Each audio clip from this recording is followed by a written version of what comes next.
pas participé aux autres étapes du championnat d'Europe et ne sont pas classés. Et pour terminer, donc, lui, il a fait quasiment toutes les étapes, sauf l'ouverture à Maiders. Troisième à Osnabrück comme à Montagneux-Versieux. Deuxième à Alcaraz en l'absence d'Evanzowski. Il termine avec le tout nouveau camion de Leo Wolf. Lui aussi a deux copilotes, Oliver Anders, Josef Brinkmann. Ils prennent ici la troisième place et terminent troisième du championnat d'Europe dans leur catégorie.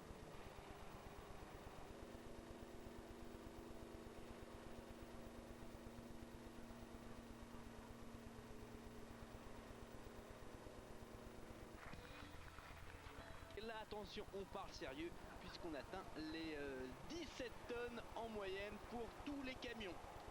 Une catégorie, là encore, où tout s'est déjà décidé lors de la manche précédente. Le champion d'Europe en titre va conserver sa couronne une fois de plus.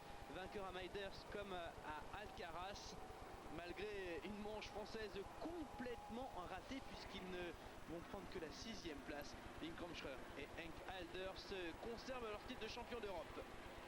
Ici en action l'équipage qui termine à la 5e place du championnat d'Europe, à savoir Jens Korman et Folke Kunat. On reste dans l'eau avec Mario et Gunther Westergerling. Ce sont deux frères, on trouve décidément beaucoup d'équipages avec des liens familiaux très très proches. Équipage qui ici va prendre la 4e place et de grimper de la 8e à la 6e place au classement final du championnat d'Europe.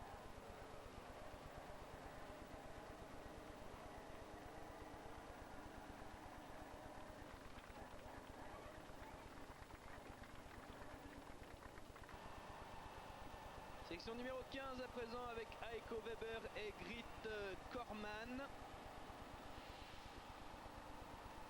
Ils avaient fait forte impression lors de la première manche à Maiders, ils avaient pris la 2e place, depuis c'est la catastrophe.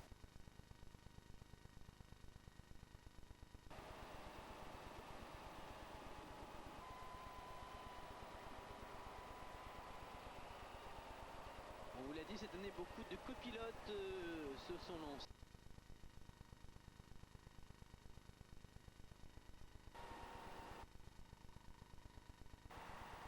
Une belle saison.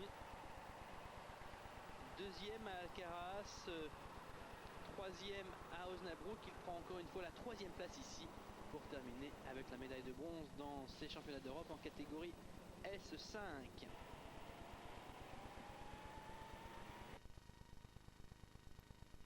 Équipage britannique qui a fait ses débuts.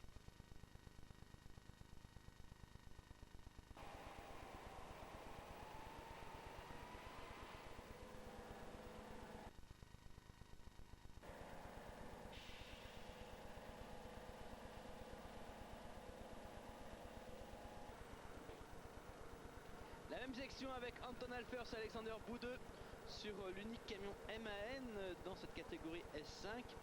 Anton Alfers, qu'on surnomme Charlie, avec son copilote, ont débuté cette saison seulement dans cette catégorie S5 et ils vont s'imposer dans cette manche française, tout comme ils s'étaient imposés à Osnabrück. Hélas, seulement 3e à Alcaraz. Ils vont terminer en 2e position des championnats d'Europe.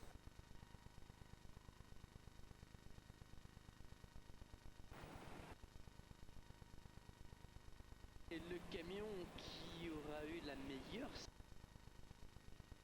vous deux.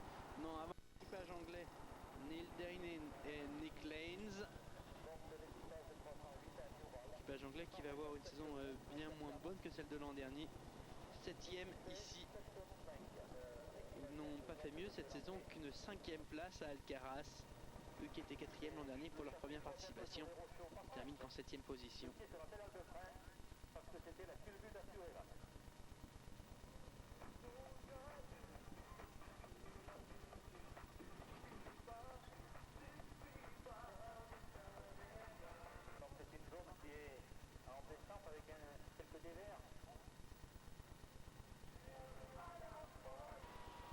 Et donc pour terminer, Wim Kromschrer et Henk Alders, on vous l'a dit, vainqueur de la manche d'ouverture à Maiders, vainqueur à Alcaraz, 2e à Osnabrück.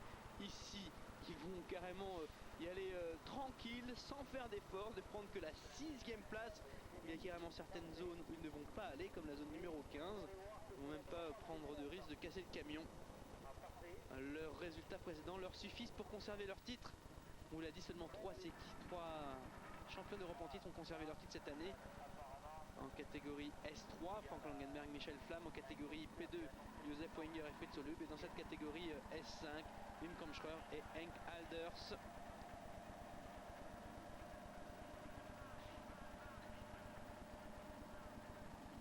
Un très très beau succès.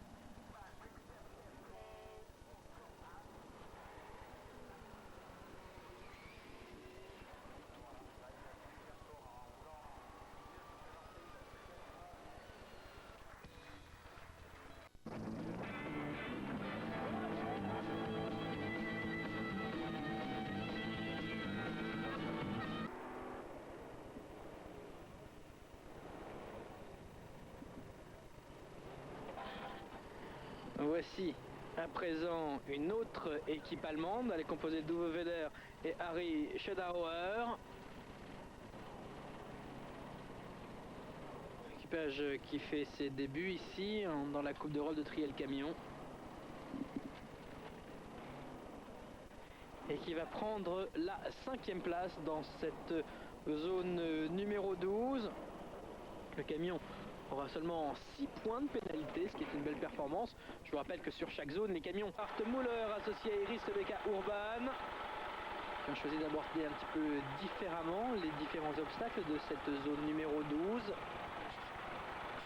Équipage qui occupe pour l'instant la 3e place du classement provisoire des championnats d'Europe dans cette catégorie.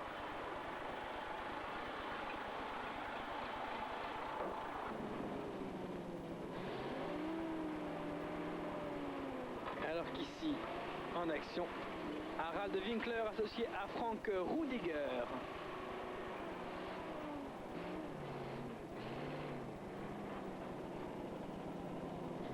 Sur cette zone, ils vont avoir quelques 12 points de pénalité, l'une des mais hélas pas très régulier. Dans cette section, il s'en sort pas mal avec seulement 88 points de pénalité.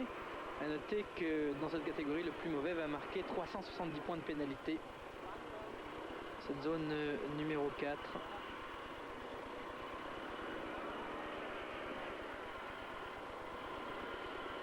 À présent, les frères Andreas et Jürgen Elget. Ce sont les leaders du championnat. Ils ont remporté les 2 premières manches. Il est vrai, en l'absence de Wolfgang Buhls, ils vont terminer 2e à 100 points du champion d'Europe en titre.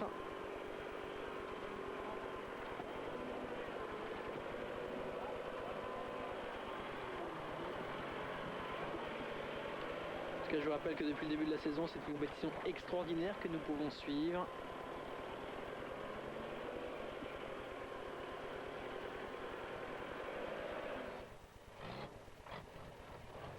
Leo Wolf et Oliver Anders. Et ici, ils n'auront aucun point de pénalité dans cette zone numéro 15.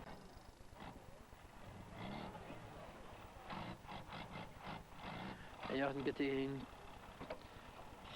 section relativement facile pour l'ensemble des camions de la catégorie prototype 1 puisque aucun camion n'aura de pénalité sur cette zone, alors qu'en série 5 par exemple on aura jusqu'à 200 points de pénalité. Ce qui nous donne au classement de cette 3e manche des championnats d'Europe la victoire de Wolfgang Buhls pour son retour.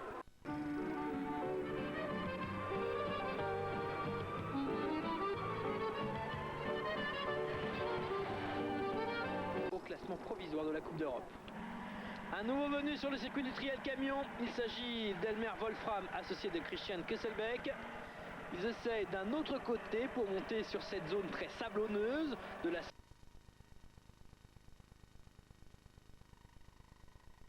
Neil Dinin et Nick Claves à présent.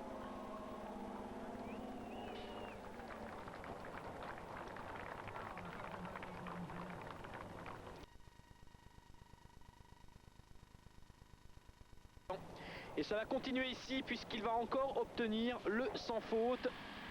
Et dans cette zone numéro 4, il ne va avoir que 58 points de pénalité pour terminer avec quelques 100 points de moins que tous ses concurrents.